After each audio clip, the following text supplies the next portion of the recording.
రామగుణాభిరామ రఘురామ పరాక్రమ భీమ జానకీ రామ ప్రపన్న రామ భూధరంజిత నామ సుధామ రామ శ్రీరామ దురంత దుర్భర విరామ నిష్కామయటం చో భక్తి మనసా గురుపాదములాశ్రయింపుమా ముదమున పారిజాత తరుమూలమునందు అతి సూక్ష్మరూపుడై హృది రఘువీరునామమును ఎప్పుడు జపించుచు రామభక్తులన్ వదలక బ్రోచుచుండు గను వాయుతనూజుని జీతిరాజు నీ అదను దలంచి భక్తి కుమతి గురుపాదములాశ్రయింపుమా.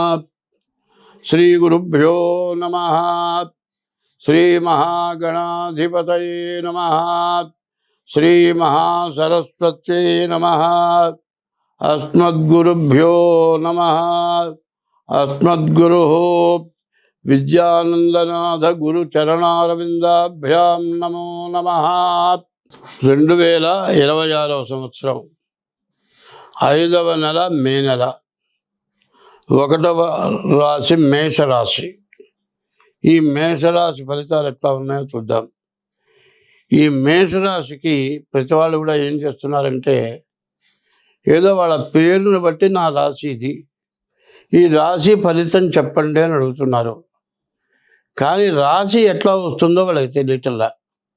పుట్టిన తారీఖు, నెల, సంవత్సరం, టైము, దాన్ని బట్టి రాశి వస్తుంది.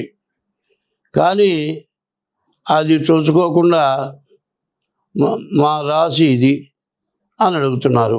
ఎప్పుడైనా సరే వాళ్ళు పుట్టిన తారీఖు, నెల, సంవత్సరం, టైము, దాన్ని బట్టి నక్షత్రం వస్తుంది. ఆ నక్షత్రం మీద వచ్చే పేరుని బట్టి రాశి వస్తుంది. పుట్టిన టైముని బట్టి లగ్నం వస్తుంది. అది తెలుసుకోకుండా ప్రతి వాళ్ళు ఏమంటే మా తాత పేరు సుబ్బయ్య అని పెట్టారు, నాది శతభిష నక్షత్రం కుంభరాశి అంటారు. అట్లా రాశి రాదు. మీ ఇష్టం వచ్చిన పేరు పెట్టుకుంటే రాశి రాదు. పుట్టిన తారీఖు, నెల, సంవత్సరం, టైము, దాన్ని బట్టి రాశి వస్తుంది. కాబట్టి ఇది రాశిని గురించి వివరంగా తెలుసుకోవాలి. తర్వాత మేషరాశి ఎట్లా వచ్చిందో చూద్దాం. చూచే చోళ అశ్విని నక్షత్రం, లీలో భరణి నక్షత్రం, ఆ మొదటి అక్షరం కృత్తికా నక్షత్రం. ఈ 9 రాసులు అక్షరాలు కలిపి అశ్వని, భరణి, కృత్తిక మొదటి పాదంతో మేషరాశి వచ్చింది. ఈ మేషరాశికి ఏ గ్రహాలు బాగున్నాయి చూద్దాం. ఈ రాశికి వచ్చేప్పటికల్లా రాహువు, బుధుడు, శుక్రుడు 3 గ్రహాలు బాగున్నాయి. కానీ ఈ మేషరాశికి వచ్చేప్పటికల్లా మీనంలో శని ఉన్నాడు. అంటే మేషరాశికి 12ంట శని ఉన్నాడు. ఆ శని 12ంట శని ఉండటం చేత ఏలునాడు శని మొదటి భాగం అది. అంటే ఒక్కొక్క రాశిలో 2 సంవత్సరాల 6 మాసాల శని ఉంటాడు. మీనరాశి మొదటి భాగం. రెండోది మేషరాశికి శని 2 సంవత్సరాల 6 మాసాలు. 3 మిథున రాశికి వచ్చేప్పటికల్లా, వృషభ రాశికి వచ్చేప్పటికల్లా 2 సంవత్సరాల 6 మాసాలు, మొత్తం కలిపి 7 సంవత్సరాల 6 మాసాలు. అయితే ఈ శని 2025 మార్చి 30వ తారీఖు రోజున శని ద్వాదశానికి వచ్చాడు. ఇప్పటికి సంవత్సరం గడిచిపోయింది.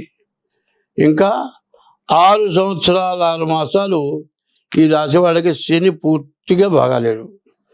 శని వల్ల ఏమిటాయంటే ద్వాదశాష్టమ జన్మస్థం శని అంగారకో గురు కుర్వంతి ప్రాణ సందేహం స్థాన చలనం ధనక్షయం. బతకడం చాలా కష్టంగా ఉంటుంది. ఉండే స్థానం నుంచి వెళ్ళిపోవాల్సి వస్తుంది. ఉద్యోగం నుంచి మారాల్సి వస్తుంది. ఆదాయం కంటే విపరీతమైన ఖర్చు వస్తుంది. తర్వాత బతకటం కూడా చాలా కష్టంగా ఉంటుంది. ఇట్లాంటి పరిస్థితి ఈ మేషరాశికి ఎక్కువగా కనబడుతోంది. అయితే రాహు ఏకాదశంలో ఉన్నాడు. ఈ శని వల్ల వచ్చే ఇబ్బందిని ముందు తప్పించుకోవాలి అంటే ఈ రాశి వాళ్ళు ఏం చేయాలంటే శనికి 19,000 జపం చేయించుకొని నల్ల నువ్వులు దానం ఇవ్వాలి. తర్వాత రాహు బాగున్నాడు, మీరు ఇంతకుముందు ఎవరికన్నా ఇచ్చి వాళ్ళు ఇవ్వక కోర్టులో దావా జరిగి ఎంత కష్టపడ్డా మీరు గెలవలేము అనుకొని వదిలిపెట్టింది కూడా ఈ రాహు 11 ఉన్నాడు. కాబట్టి ఈ సంవత్సరంలో ఈ రాశి వాళ్ళకి తప్పనిసరిగా మీరు ఆశలు ఎదుర్కొన్న డబ్బులు తిరిగి వస్తాయి. తర్వాత బుధుడు బాగున్నాడు, వ్యాపారం బాగా సాగుతుంది. శుక్రుడు బాగున్నాడు. ఈ శుక్రుడు వల్ల వచ్చే ప్రయోజనం ఏమిటంటే వివాహం కాని వాళ్ళకి వివాహం అవుతుంది. వివాహం అయి ఉంటే సంతానం కలుగుతారు. అదే కాదు, సొంత ఇల్లు కట్టుకుంటానికి కూడా అవకాశం ఉంది. అయితే ఈ రాశి వాళ్ళకి 3 గ్రహాలే బాగున్నాయి, కానీ రాహుకేతువుల మధ్యలో గ్రహాలు పడ్డాయి. ఇది కాలసర్ప దోషం అంటారు. పైన ఈ కుజుడు కూడా మేషరాశిలోనే ఉన్నాడు. ఈ కుజుడు కానీ గురువు కానీ శని కానీ మరి 12 కానీ 1 కానీ 2 కానీ ఉండేటట్లయితే ఈ రాశి వాళ్ళకి చాలా కష్టాలు వస్తాయని తెలియజేస్తున్నాను. కాబట్టి ఈ రాశి వాళ్ళు చాలా జాగ్రత్తగా ఉండాలి. అందులో ఈ సంవత్సరం ముందు డేట్ ఆఫ్ బర్త్ ద్వారా జాతకం చూపించుకోవడం చాలా అవసరం. కారణం ఏంటంటే ఈ సంవత్సరమే చాలా కష్టతరమైన సంవత్సరం. ఏ గ్రహాలు కూడా పూర్తిగా బాగాలేవు. ఈ సంవత్సరం వల్ల కూడా రాహుకేతువుల మధ్యలోనే ఎక్కువగా గ్రహాలు తిరుగుతూ ఉన్నాయి. యుద్ధ భయం, రకరకాలైన సమస్యలు, కుటుంబ కలహాలు, మన ఇంట్లో పక్క వాళ్ళతో మనకు తగాదాలు, ఇట్లా చేసే వృత్తి చోట నువ్వు ఎంత కష్టపడి బాగా పనిచేసినా పని చేయని వాడికి ఉన్న విలువ నీకు ఉండదు. ఇట్లాంటి సమస్యలు, దీనివల్ల ఈ మేషరాశి వాళ్ళకి చాలా కష్టాలు నష్టాలు ఎక్కువగా ఉన్నాయి. కాబట్టి ఈ రాశి వాళ్ళు చాలా జాగ్రత్త పడి మీ డేట్ ఆఫ్ బర్త్ ఉంటే డేట్ ఆఫ్ బర్త్ ద్వారా కానీ, అట్లా డేట్ ఆఫ్ బర్త్ లేకపోతే హస్త సాముద్రిక ద్వారా కానీ, కింద మా ఫోన్ నెంబర్ ఉంటుంది, మీకు అవసరం అనుకుంటే మీరు డేట్ ఆఫ్ బర్త్ ద్వారా కానీ హస్త సాముద్రిక ద్వారా కానీ మీ జాతకం కావాలంటే చూస్తాము. తగిన ఫీజు చెల్లించి మీ జాతకం చూపించుకోవాల్సిందిగా కోరుతూ ఉన్నాను. స్వస్తి.